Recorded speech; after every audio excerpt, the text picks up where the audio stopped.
15ാമത് കേരള നിയമസഭയുടെ 10ാം സമ്മേളനം 2024 ജനുവരി 25-ാം തീയതി ബഹുമാനപ്പെട്ട ഗവർണറുടെ നയപ്രഖ്യാപനത്തോട് ആരംഭിക്കുകയും മുഖ്യമായും സമ്മേളനം ചേരുന്നത് 2024-25 വർഷത്തെ ബജറ്റ് പാസ്സാക്കുന്നതിനാണ്. ഈ സമ്മേളനം ജനുവരി 28 മുതൽ മാർച്ച് മാസം 27 വരെ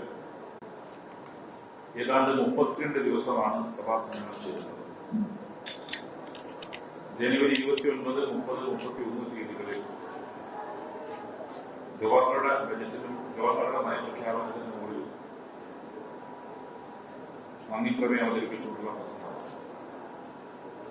ഫെബ്രുവരി 5-ാം തീയതിയാണ് 2024-25 വർഷത്തെ ബജറ്റ് അവതരിപ്പിക്കുന്നത്.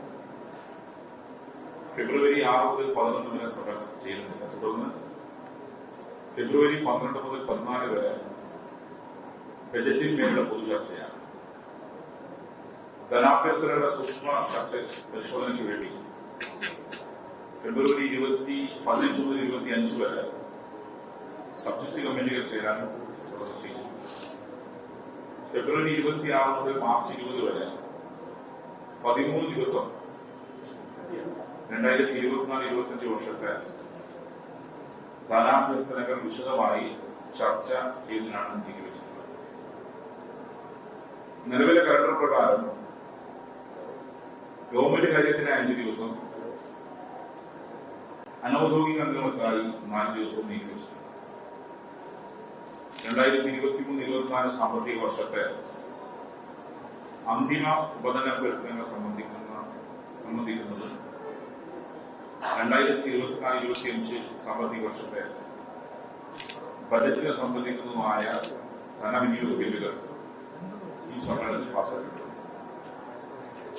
ഗവൺമെന്റ് കാര്യങ്ങൾക്കായി നീക്കിവെച്ചിട്ടുള്ള ദിവസങ്ങളിൽ ബിസിനസ് സംബന്ധിച്ച കാര്യങ്ങളെക്കുറിച്ചുള്ള സമിതി BSc ചെയർമാൻ തീരുമാനിക്കുന്നത്. ഈ സമ്മേളന കാലത്ത്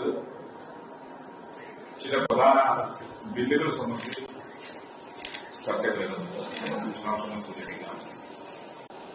ഓർഡിനൻസിന് പകരം ബില്ലുകളായി വരേണ്ടത് 2024 കേരള സംസ്ഥാന ചരക്ക് സേവന നികുതി ഭേദഗതി ബിൽ, 2024 കേരള മുനിസിപ്പാലിറ്റി ഭേദഗതി ബിൽ, 2024 കേരള പഞ്ചായത്ത് രാജ് ഭേദഗതി ബിൽ. ഇതോടൊപ്പം തന്നെ പരിഗണിക്കപ്പെടാനുള്ള മറ്റു പ്രധാനപ്പെട്ട ബില്ലുകൾ 2023 കേരള വെറ്റിനറിയും ജന്തുശാസ്ത്രവും സർവകലാശാല ഭേദഗതി ബിൽ, 2023 കേരള കന്നുകാലി പ്രജനന ഭേദഗതി ബിൽ, 2023 ക്രിമിനൽ നടപടി നിയമ സംഹിത കേരളം 2ാം ഭേദഗതി ബിൽ, 2023 കേരള പൊതുരേഖ ബിൽ, 2024 മലബാർ ഹിന്ദുമത ഭരണ സ്ഥാപനങ്ങളും എൻഡോ ബില്ലുകളും ബിൽ. ഈ ബില്ലുകളെല്ലാം പൂർത്തീകരിച്ച് മാർച്ച് മാസം 27-ാം തീയതി സമ്മേളനം അവസാനിപ്പിക്കാനാണ് തീരുമാനിച്ചിട്ടുള്ളത്. അതോടൊപ്പം നിങ്ങൾക്ക് സർക്കുലേറ്റ് ചെയ്തിട്ടുള്ള പ്രസ് നോട്ടിൽ കേരള സെക്കൻഡ് എഡിഷന്റെ മാധ്യമ അവാർഡുകളും ഇവിടെ സൂചിപ്പിച്ചു. ഇത്രയുമാണ് പ്രധാനപ്പെട്ട കാര്യങ്ങൾ നിലവിൽ മീഡിയ കോൺഫറൻസിൽ അറിയിക്കുന്നത്. കത്ത് UDF തന്നിട്ടുണ്ട്. അത് ഗവൺമെന്റുമായി കൂടിയാലോചിച്ച ശേഷം മാത്രമേ തീരുമാനമെടുക്കാൻ.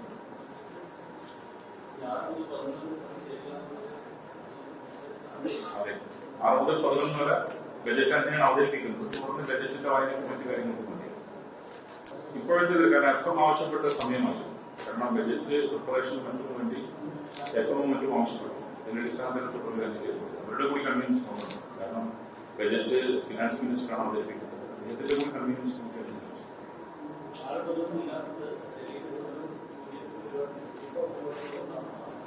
6 മുതൽ 11 വരെ ഗവൺമെന്റിൽ ഞങ്ങൾ ഷെഡ്യൂൾ കൊടുത്തു. ഗവൺമെന്റ് തന്ന ഷെഡ്യൂളാണ് മുഖ്യമന്ത്രിയുടെ കൺവീൻസ് ആലോചിച്ചാണ്.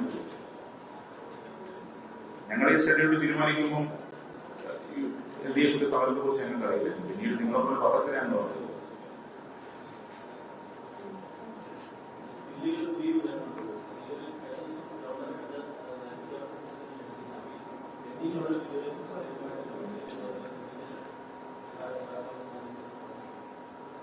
ഞങ്ങൾ അദ്ദേഹത്തെ മുഖ്യമായും ഈ ഗവൺമെന്റ് അഡ്രസ് ചെയ്യാൻ ഗവർണർ അഡ്രസ് ചെയ്യാൻ വേണ്ടി ക്ഷണിച്ചത്. അപ്പൊ ബില്ലുകളെ കുറിച്ച് സംസാരിച്ചില്ല. ഏതായാലും ബില്ലുകൾ ഒപ്പുവെക്കുമെന്നാണ് പ്രതീക്ഷിക്കുന്നത്. അതിൽ ചിലർക്ക് ഒപ്പുവെച്ചു ഞങ്ങൾ മനസ്സിലാക്കിയില്ല.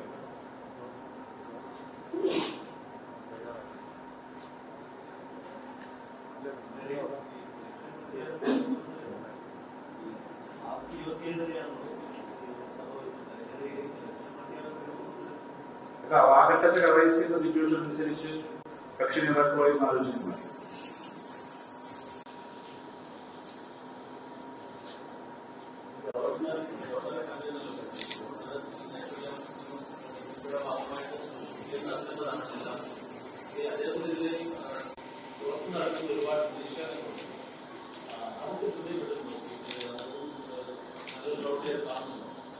നിങ്ങളെ പോലെ തന്നെ ടി വിയിലൂടെ ഞാൻ കണ്ടിട്ടില്ല.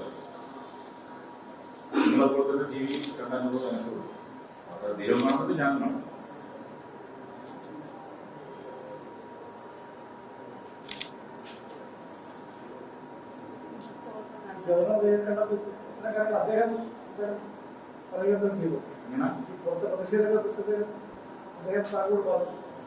ഞങ്ങൾ സംസാരിച്ചത് ജനുവരി മാസം 25-ന് സഭ ആരംഭിക്കുകയാണ്.